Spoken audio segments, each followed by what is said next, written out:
today, we are going to see something that we have not technically yet seen in a trial that we have watched together. Does plaintiff have another witness to call? Yes, plaintiff calls defendant Cardi B as a hostile witness. Thank you. Plaintiff calls defendant Cardi B as a hostile witness. Today, we are going to just take a bit of a break from everything we've been covering and just gallop off on a side quest together to watch the Cardi B trial. Cardi B is a singer, rapper, a celebrity, reality TV star, and now trial star. Cardi B did go to trial in a civil case out in like the Alhambra courthouse in California. This was a 4-day trial. We are going to skip a lot of the witnesses. It is not a complete rewatch of the trial because I think for this civil case, the most important part is what the security guard that's suing Cardi B has to say and what Cardi B has to say. I think those are the two most important parts. We are going to watch opening statements, then we will get into the plaintiff's testimony, and then we will get into Cardi B's testimony. And what I think most of you are probably aware of is that Cardi B had some hilarious moments on the stand, and that's the part we're going to get to. But I feel like it's only fair if we're going through a trial to maybe glean some legal things from the trial in addition to watching Cardi B's testimony. She is being sued. So the plaintiff is Emani Ellis. She was a security guard at the building or the office where Cardi B went to have an OB appointment when she was pregnant with her first child. Cardi B said that there was a verbal altercation because the security guard was recording her. She didn't want people to know she was pregnant at the time, which even if you're not a celebrity, like I get it. And the security guard says that Cardi B assaulted her and scratched her face and she needed plastic surgery to fix her face being scratched. We're gonna see some different lawyering than we've seen before, a different courthouse than we've seen before, a civil case, and that one thing that we have not witnessed together. The evidence will show that this is a case where Emani Ellis, on February 24th, 2018, Oh, there he is. at around 7 a.m., went to her job as she usually did, as a security guard. And her job was to protect the building. He said as she usually did. I wonder if she was terminated. On behalf of the landlord. And she went to her job on that day, and at approximately, the evidence will show that approximately 1:30 p.m., as she was doing her rounds, she was on the 5th floor, and the defendant got off the elevator. And as the defendant got off the elevator, the evidence will show that plaintiff was excited. She was actually a fan of the defendant before this incident occurred. She was a fan of the defendant. And she said, wow, Cardi B is here, or something to that effect. And then the action happened. She is a fan of the defendant, and then the action happened. Cardi B was causing a disturbance. She started to yell, she started to curse, she started to really say things that don't make sense in this day and age. I think we all know that in this day and age, you don't use these type of language to people. In this day and age, you don't curse at somebody when they're filming you and sharing your location. Cardi's face has subtitles. That. Counsel, are you sitting here telling this jury that right now? Okay? I'm not gonna even say the word. We'll have Emani Ellis tell you what the word is. You'll all hear how hurtful that word was to Emani Ellis. After she stated those words and hurt Emani Ellis, she then... You haven't said how the plaintiff was hurt. Right now, we've gotten her feelings were hurt by mean words. He hasn't said how she was physically hurt. Apparently, she was emotionally upset about words. took a swing at her and attempted to hit her in the face. The evidence will show that after that, or sometime in between that, the evidence will show that Cardi B spit on the plaintiff, actually spit on her. And that's considered, according to the law, the evidence will show that it's considered an assault and battery in and of itself. And then finally, to make it all worse and make it really bad, Cardi B then, in the attack, cut. I hate to disappoint you. This is so much more common of an opening statement that you would see if you just walked into a courthouse on any given day than what we have seen. We have been a bit spoiled. Emani Ellis's left cheek. She cut it with her fingernail. The defendant has taken no accountability for what she has done. There should be some level of respect for security guards. When a security guard approaches somebody and asks them to leave the building, or approaches someone and tries to explain. I'm just gonna put money on the fact that this security guard did not approach Cardi B and say, "Excuse me, ma'am, you're trespassing," when she was on her way to a doctor's appointment. You've got to be joking me. Especially someone who recognized her. What happened, they should give some type of respect to the security guard and listen to what happened. No matter what, even if, this is not true, even if Emani Ellis told all her friends that Cardi B was in the building, there was no reason to curse at her, spit at her, take a swing at her, and cut her face. All that is unnecessary and uncalled for. You can't put hands on with people. that, I ask you to keep an open mind, hear all of the evidence. Thank you very much. A riveting storyteller, counsel is not. The plaintiff's perspective on this case is that plaintiff was working as a security guard. Cardi B came into the building. He vaguely alluded to the fact that the security guard deserves respect and has the ability to tell anyone entering the building on behalf of the property owner that someone has to leave and that needs to be adhered to, and that Cardi B cursed at her, said mean words, spit at her, swung at her, and scratched her face. That's the sum and substance of plaintiff's opening statement. That opening statement is more typical of what you will see in most state courts. What we have seen in a lot of the cases we've covered has been much more practiced, but a 5 to 10 minute opening statement is incredibly common. The evidence will show that in late February 2018, Cardi was about 4 months pregnant with her first child, excuse me. It was early in her pregnancy. She came out to Los Angeles for work, basically, related to the NBA event. And she asked a friend, or she asked someone to recommend a gynecologist. She wanted to just check.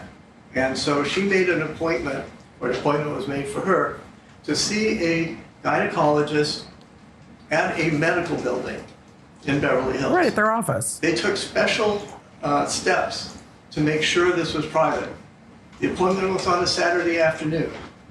The doctor, the gynecologist, had arranged for his staff to leave early. Her normal security person did not join her, because what could happen? She was going into he stayed in the car, she was going into a doctor's office, so what could possibly happen? And what happened was plaintiff. The evidence will show that plaintiff had her phone to her ear when the elevator opened, as Cardi was trying to make her way to her doctor's office. She was a patient. And the plaintiff stated out loud, "Wow, that was Cardi B." Cardi turned around and saw the plaintiff holding up her phone, filming or photographing her. And Cardi said, "Why are you doing that?" Whose story makes more sense to you just on opening statements? That the security guard saw Cardi B getting into the elevator and said, "Excuse me, what are you doing in this medical building?" Or that the security guard saw Cardi B coming into the elevator and said, "Wow, that's Cardi B." "Why do you think you can photograph me? Just steps away from my doctor's office." And the evidence will show that plaintiff's response was a belligerent "because I can." Now, I don't take any pleasure in saying this, but there will be evidence that it was plaintiff who yelled, "I will fuck your shit up." That's when someone intervened and dragged plaintiff to an elevator and said, "You have to leave. You have to leave. I thank you for your patience and thank you for keeping an open mind and waiting until you hear both sides. Thank you." So we've gotten through the opening statements from the plaintiff, Emani Ellis, security guard, and defendant, Cardi B, visiting the doctor's office. The defense opening statement says, look, plaintiff got it twisted, not in those words, but Cardi B was going to get in an elevator. The security guard was coming out of the elevator and was like, oh my God, it's Cardi B. And then Cardi B said something along the lines of, why are you filming me? And they say the security guard responded with, because I can. And then this followed up to the doctor's office to the point that someone at the doctor's office intervened, and Cardi B's lawyer said the doctor's office staff pulled the security guard back to the elevators to make her leave, and that they were confused. So we're going to have to hear the testimony of the intervener as well. But the first witness up is plaintiff. The opening statements were each about 10 minutes long. That's pretty typical for a civil case. I imagine this civil case would have caught just headlines if Cardi B wasn't Cardi B, right? Another celebrity, it might have been like, celebrity got sued for this and that. But Cardi B's face is a whole different thing. Also, some of you are asking about HIPAA applying, not applying. We can talk about it a little bit later. When Cardi B is entering into the bottom floor of an office building, that office building might not just be a medical building. However, there should still be discretion as a security guard. Security guards work all kinds of events. There still should be discretion. It's, I imagine, well outside of the requirements of your job to be sharing that a celebrity has come into the building. I don't know if the security guard had a heads up that she was coming in or not, but it seemed that the office staff, like the doctor's office, had cleared out a lot of their staff to accommodate Cardi B coming in and keep it quiet and to make sure that the news of her pregnancy was not shared. So if you could just tell us in your own words, when you got to the 5th floor, you were doing your rounds, and you saw Cardi B, what did you say? I said something along the lines of, that looks like Cardi B, or wow, that's Cardi B. Were you talking to anybody at that time? No. You're sure? Yes. Did you... Plaintiff says she said, that looks like Cardi B, or wow, that's Cardi B, but she wasn't talking to anyone else. Were you entering the elevator? I was, yes. Did you actually go inside the elevator? I did, yes. And did Cardi B exit the elevator? She did, yes. Okay, and then what happened? After she heard me say her name, she turned back around, and the first thing out of her mouth was, excuse my language, was, why the fuck are you telling people that you seen me? At this time, I tried to... Okay, that sounds more like something Cardi B would say. I don't know if that's what Cardi B said or not. We'll have to see if we believe the plaintiff, but it's more plausible. Calm her down and assure her that I didn't tell anyone that I seen her, and she was extremely upset. And what did she tell you after that? Then, excuse my language again, but she said, yes, the fuck you did, and then she put her finger in my face. Were you a fan of Cardi B before this incident? I was. What kind of fan were you? I enjoyed her music. I was interested in going to a concert. I didn't have any problem with her. Did you ever go to see her in concert? I had tickets to go to see her, but I never went after this incident. When you were at the building and Cardi B exited the elevator on February 24th, 2018, what were the words that she used that were so hurtful? Here's my criticism. This could be an interesting story. Counsel is fumbling the ball. What happened? What did you see? You chose not to go to the concert. Why? Tell me everything. She used a lot of words. It's hard to follow, and it's And again, excuse not my language, but she was like, fuck you, you fat ass bitch. That's why I'm gonna beat your ass. I'm gonna get you fired. This, that, bitch ass.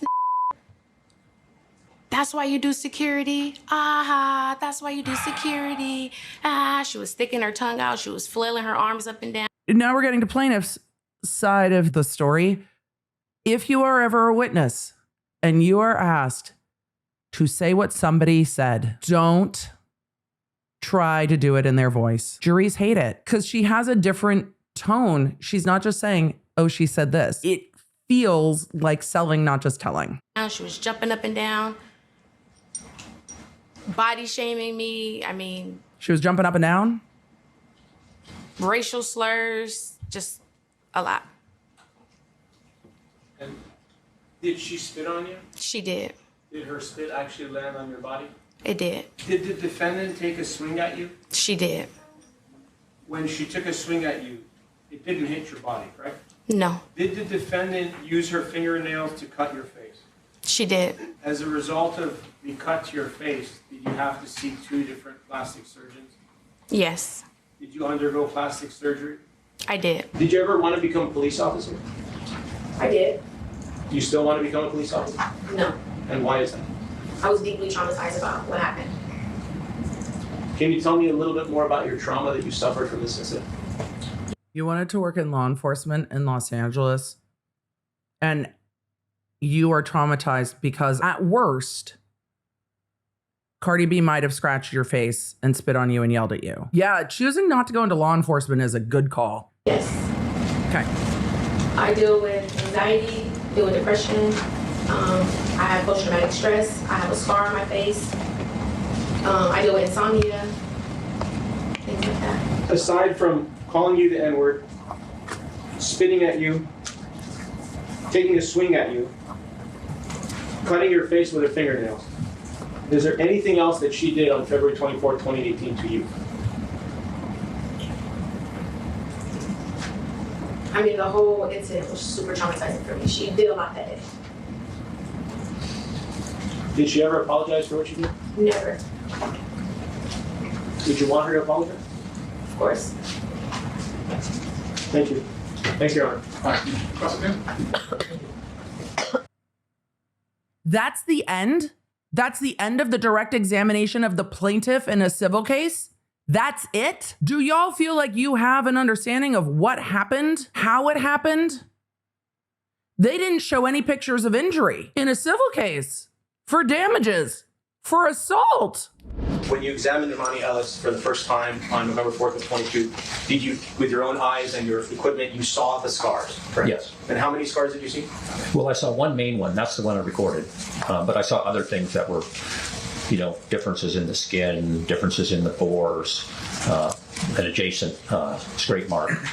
I saw those things as well. But the main thing was that there was one main scar. That was the hypersensitive one. Well, based on the direction of the scars, based on the fact that there were 2 to 3 scars that were parallel and they were vertically oriented, in other words, up to down, based on the fact that the central scar was the deepest, based on the fact that the central scar started the highest. This is a pattern that is most closely associated with fingernails because the middle finger is longer than the index finger and the ring finger.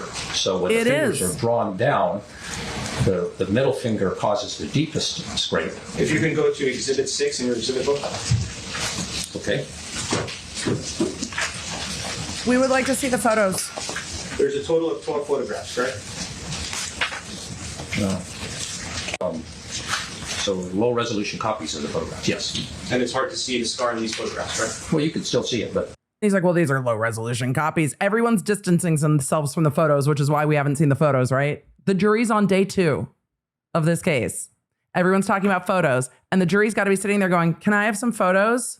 And if you could just show us where... Are they going to say here? let's see. So this is a terrible picture. So there you go. That's better. No shit. No, it's not good. Okay, there's the main scar here. The expert witness. Well, this is a terrible photograph. And this entire area here shows differences in the skin, sort of a general area that's very different from the rest of the skin. And there's a little linear mark here, and there's another one over here. So those are the 3 marks that I was talking about. This is the main scar down the center, and this is another mark to the side. Well, we have photos. On this side. Does plaintiff have another witness to call? Yes, plaintiff calls defendant Cardi B as a hostile witness. Thank you. Plaintiff calls defendant Cardi B as a hostile witness. We now have, in the cases we have watched together, the first real, true hostile witness called by a plaintiff. Why is it a hostile witness? Because Cardi B is a witness opposed to the plaintiff. She's the defendant. And the plaintiff is calling that witness as their own witness. Can you do this in criminal cases? No. Can you do this in civil cases? Yes. And in the Depp Heard case, it got complicated because there were cross complaints. And so with the cross complaints, you didn't really have a hostile witness. You had agreements of the parties to call the opposing party so that Depp's team called Depp and Heard's team called Heard. But this is properly the plaintiff calling the defendant to testify. And you remember entering the building, going up some stairs, taking the lobby elevator, and going to the 5th floor, correct? Yes. And when you exited, you saw Emani Ellis right there in front of you. Yes. No. When I exited the elevator, Okay. not the building, the elevator. Correct. Yes. On the 5th floor. Mm-hmm. And there was 3 elevators there? I do not remember that. At least two different elevator bays? I don't remember that. I just remember me getting out the elevator. She was coming in. I was coming out. I could hear her. She was talking on the phone. And she said, "Oh my God, yo, Cardi B's here." So I kind of speed walk, but I feel her behind me. Then I hear her talking like, "Oh my God, Cardi B is here." So I turn around and she had her phone. She didn't have it here no more. Now she has it here. And I asked her, "Yo, why are you recording me?" And she clearly looked like the security. She looked like the security. I appreciate that she's like, her phone wasn't by her ear anymore. It was down by her chest. It looked like she was recording me. Fair. She's uniformed down. And I'm like, "Why are you recording me? Are you security?" And she's like, "Oh, my bad." But then I'm walking and I feel her still following me. So like as I'm walking, speed walking, trying to look for the office, I turn around again and I'm like, "Why are you following me?" She's like, "Because I can." It's like, "No, you can't. Why are you following me for? Like, ain't you supposed to be security?" And she's like, "Because I can." It's like, "No, you can't." And she's like getting closer and closer. Like now she's like in front of me where I can't even like really maneuver. And I'm like, "Ain't you supposed to be security? Like you grouped out, you're recording me. Now you following me. Like back up." And she's like, "I can do what I want." It's like, "No, you can. Like you can't do what you want." And that's when we started arguing. And what did you start? I was like, "You can't do what you want. Like, what are you talking about? Like, it's like you invading my privacy." And now we're like chest to chest practically. So I keep telling her like, you need to back up. And I'm thinking to myself like, this girl is big. She's big. She got big black boots on. And I'm like, damn. The hell am I gonna do now? She's literally right in my face, like on my chest, and we're arguing. And I keep telling her to back up, but she's not backing up. And we arguing, cursing at each other. I did call her the B word. I did call her a bitch. Like, "Bitch, get out of my face." I did say, "Bitch, get the fuck out of my face. You're in my face. You're screaming in my face." We're like literally screaming at each other. And she kept telling me like, "You're gonna leave my building." I'm like, "I'm not leaving. Like, how you harassing me? I'm not leaving. Like, how you telling me to leave? I came to see a doctor. You following me. You're recording me. I'm just trying to check my cat. You're recording me." I'm just trying to check my cat. Like 100%. Her story is so linear. He stumbled in to tell me what happened. And she's like, "I'm going to tell you what happened. This bitch was in my face." And I was like, "Get out of my face." And we're arguing. That's when the receptionist came out. She started wilding out like, this bitch hit me, and I'm like, I did not hit her. I'm looking at her like, girl, I can't even hit you if I want to. You're bigger than me and you're pregnant. And she just started wilding out like, this bitch hit me. Then the doctor came out and he was like, go to my office. And after that, I just walk away. And that's just that. At that time, we knew we were not going to trial. It wasn't real yet. What was real was coming to trial now in August. And in discovery, it was never produced. So if it was... But you never sent supplemental rocks. I understand. But the point is, when they were responding... The court said, and then you never sent supplemental interrogatories. None of this is my problem, counsel. You failing to do your work is not the court's emergency. Your argument at the court is, yeah, it was on the witness list in May of 2024, a year and several months before this case went to trial. And your argument is, yeah, but trial wasn't real yet. Tough shit. It was on the witness list. Your failure to plan and your miscalculation is not the problem of the court or the opposing party. This whole idea came about because counsel said, well, we shouldn't have Aziz Olahi, we shouldn't have Parsi. And then I said, well, then I'm going to jump on the bandwagon too, and you shouldn't have yours. And that's why we're here today, Your Honor. Okay, so let me... Your argument is, I know you are, but what am I? Well, they're going to do this, so I'm just going to jump on that and just do that too. So, meh. But Your Honor, if they can impeach my witness, why can't I impeach their witness? Because you're doing it wrong. Like all of this, globally, you're doing it wrong. At the end of day 2 of the Cardi B trial, the attorney's behavior for plaintiff is so wild to me. The gaslighting in the arguments is abhorrent. The questioning is going to earn him the ire of the jury, so you reap what you sow on that one. But it is outside of the boundaries of where you should be questioning. And I think the jury is going to clock it immediately. The entire argument that Cardi B's witnesses, the doctor and the receptionist from the office where Cardi B was going to her appointment, should not come in because he says the witness list in May 2024 wasn't real because the trial wasn't real yet. I don't even know what that argument is. That is the most ridiculous thing. And he then is trying to argue with the court in a bartering fashion. All these witnesses are worthless, Your Honor. But if they get one, then I want one. That's not how it works, counsel. The witnesses were on the witness list. Deal with it. If you didn't do any investigation, that's on you. This is a civil case. You're the plaintiff. You brought the lawsuit. It seems like you didn't expect it to go to trial because your preparation says you didn't expect it to go to trial. But it's in trial.